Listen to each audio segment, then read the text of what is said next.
Welcome to Psychic Insights, where pop culture meets higher consciousness and the tea is always a little bit mystical. I'm Robin Richardson, your psychic girlfriend, and around here we don't just watch the drama unfold, we read the energy behind it, whether it's celebrity scandals, reality TV, chaos, or true crime with a twist. I'm tuning in to bring you the intuitive scoop the headlines miss. So buckle up, because your aura's about to get entertained. It's me, your psychic girlfriend. I'm back. Happy Monday. Oh my God. I don't even know where to begin, because I always say, what's going to happen next with this Laura Owens saga? And you know what? We got to hand it to her. We do. We got to hand it to her. She is just relentless, right? She really, really, in my opinion, whatever. We don't need to know that. But we've got we have an eyebrow-raising Laura Owens saga story today. The email that she the email that Dave Neal received about her from a friend group. I don't think my friends have ever used the word friend group ever. So here I am using something new. And trigger warning, the email was primarily to let Dave know that Laura attempted some self-harm. But that all was well. As we know, our girl Laura pulls out of these situations in the nick of time, if you know what I mean. So this email came from a friend group friend, and I don't know about you, but my spidey senses just after hearing what was contained in the email, and you can check that out on Dave Neal's channel or on Justice for Clayton Instagram. I think a lot of people are covering this, but you know what? Friends don't write stuff like that. And they certainly, let's be logical for a second. Certainly, if a friend was concerned about me, they would not be writing to some podcaster. And that's just a little inside joke with Dave, right? So anyway, the email was very familiar in the languaging. But you know me, I had to see for myself what the cards had to say. And they did not disappoint. All right, so I pulled, and I tell you, when I pulled this card, I just was like, what the actual, these cards don't lie. This is letter. Then I pulled ship. And then here's our friend Fox. Wily Fox. Here's garden. So we'll start with those. Letter itself is the email. Okay? The letter is the email. The ship is the sense of distance, something being sent out but not from the heart. And then comes our buddy Fox. Deception, strategy, trickery. Wow, that sounds so familiar. That's sarcasm, by the way.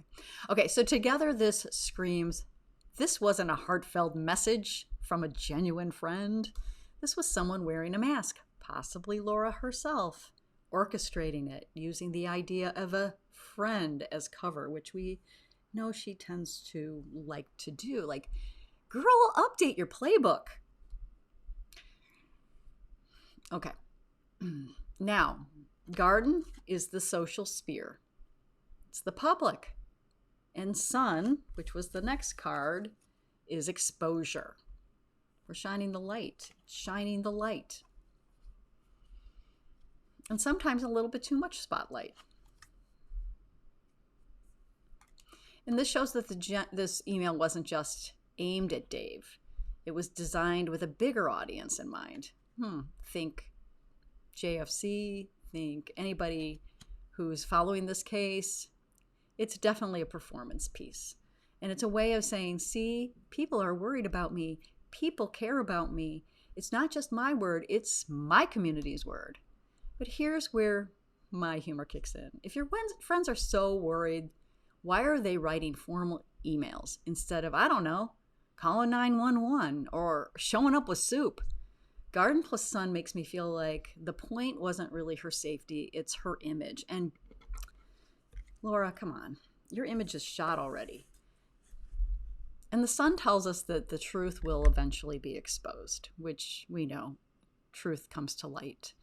So this tactic is not holding up. Is anyone surprised? Comment in the comment section. Now, we've got the anchor. That was my next pick. We've got the tower and my favorite scythe. So anchor is about holding someone down, keeping them tied. Tower is institutions, authority, or creating distance. And scythe has a sharp cut. The big consequence. This shows the deeper intention. The email was meant to anchor Dave with responsibility, which he tries to do to make him feel like he couldn't walk away because now other people were worried too. And, you know, when we all have our spidey senses, including Dave, who's heightened, and plus he's been a target of her for so long, it's not like he's not going to find out who's behind it, right? In the tower, there's an undertone of authorities might get involved if you don't take this seriously. And that is always her sort of side threat of her family's going to sue Dave, which they have other things to worry about than suing Dave. Energetically, it feels like one of those desperate chess moves. You think you're cornering your opponent, but instead you've just taken out your own queen. Again, girl, get yourself together. This is where the psychic karmic backhand is on its way for you. And I wish she would just get that message, but she has to go deep, right? Now, let me soften this for a second, because behind manipulation, there's usually pain. And Dave says it himself, you know, hurt people hurt people. And on a soul level, if Laura did orchestrate this, it's rooted in deep fear of abandonment, fear of losing control, and a desperate need to be seen. Now, I have compassion for some of that, but underneath the fox mask, there's still a sacred human being. But it doesn't mean it's excusing her behavior, because she keeps repeating this pattern, even with opportunities to face the consequences, to own her own life, to redeem herself by accepting consequences. The truth is, using the guise of a friend to feign self-harm isn't about getting help. It's about getting control. And the universe and these cards show me that it doesn't let that kind of energy stand for long. Sun and Scythe is like a cosmic karma saying, nope, truth cuts through. And here's my little side note. If you're going to fake an email from a friend, maybe don't pull the Fox card in a psychic reading, because trust me, Fox always gives you away. Also, who in their friend group talks like this in an email? My friends would just text me emojis and say, girl, you good? Not write a dissertation to a podcaster or my ex. So yeah, this one doesn't pass the sniff test. So the cards, my intuition, logic, a brain, says this email wasn't about saving a life, it's about saving face. It was a performance move, not a protective move. And like all performances built on lies, it's destined to collapse under its own weight. So what do you think? I think I know what you think. But let me know in the comments section if you think that Laura's reaching out of fear or manipulation or what. Because I want to hear your take. And if you enjoyed this psychic deepish dive, because most of it's like whatever, but I mean, the cards just don't lie. always remember, protect your intuition, your energy, and have a little laugh along the way, because sometimes the truth really is stranger than fiction. And I will see you in the next one.